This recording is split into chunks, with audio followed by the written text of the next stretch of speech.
বাংলাদেশ দলে নরবরে সাকিবের জায়গা। ভারতের বিরুদ্ধে সিরিজ শুরুর আগে বিকল্প নাম কোচের মুখে। বাংলাদেশ ক্রিকেটে আর দলে অপরিহার্য নন সাকিব আল হাসান।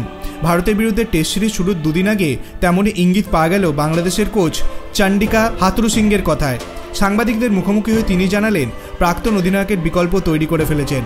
পাকিস্তানের মাটিতে টেস্ট সিরিজে সাফল্য পেয়েছেন মেহেদী হাসান মিরাজ।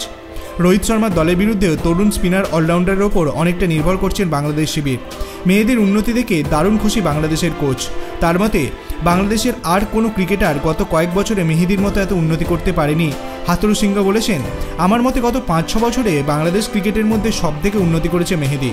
সাকিব অবসর নিলে ওর জায়গা নিতে প্রস্তুত মেহেদী। বোলিংয়ের উন্নতি তো করেছেই, পাশাপাশি ব্যাটিংয়েও অনেক উন্নতি করেছে। এখন বোলিং মেহেদীর প্রধান শক্তি। মনে রাখতে হবে ফিল্ডার হিসেবেও বেশ ভালো। 2016 সালে 18 বছর বয়সে টেস্ট ক্রিকেটে অভিষেক হয়েছিল মেহেদীর। এখনও পর্যন্ত 45টি টেস্ট খেলে 174টি উইকেট পেয়েছেন। দক্ষতার সঙ্গে অভিজ্ঞতাও বৃদ্ধি পেয়েছে তার। পাকিস্তানের বিরুদ্ধে 2টি টেস্টের সিরিজে 10 উইকেট নিয়ে করেছেন 155 রান। ভারত সফরে তার উপর অনেকটাই ভরসা রাখছেন হাথুরুসিংহ। বাংলাদেশ কোচ বলেছেন, এখনকার ক্রিকেটে ভারতের বিরুদ্ধে খেলা মানে সবথেকে কঠিন চ্যালেঞ্জের মোকাবিলা করা। সেরাদের বিরুদ্ধে খেললে নিজেদের অবস্থা সম্পর্কে ধারণা পাওয়া যায়। খেলার মাঠে মানুষ হিসেবে আমরা সকলে এই চ্যালেঞ্জ নেওয়ার জন্য প্রস্তুত। সাকিবকে বিশ্বের অন্যতম সেরা অলরাউন্ডার হিসেবে বিবেচনা করা হয়। বাংলাদেশের প্রাক্তন অধিনায়কের বয়স 37। স্বাভাবিকভাবেই আর খুব বেশি দিন খেলবেন না আন্তর্জাতিক ক্রিকেট।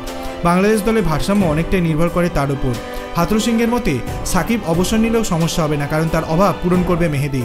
19 সেপ্টেম্বর থেকে চেন্নাইয়ে শুরু হবে ভারত বাংলাদেশের প্রথম টেস্ট। চেন্নাইয়ের 22 গজে স্পিনারদের সহায়ক হবে বলেই পরিচিত। মনে করা হচ্ছে 3 জন স্পিনারকে প্রথম একাদশে রাখবে বাংলাদেশ। সাকিব মেহেদীর সঙ্গে খেলানো হতে পারে তাইজুল ইসলামকে। আপনার কি মনে হয়, বাংলাদেশ কি পারবে ভারতের বিরুদ্ধে রুখে দাঁড়াতে? আপনার অভিমত আপনি কমেন্ট সেকশনে জানাতে পারেন। ভিডিওটি ভালো লাগলে লাইক করবেন, চ্যানেলটিকে সাবস্ক্রাইব করতে ভুলবেন না। ধন্যবাদ।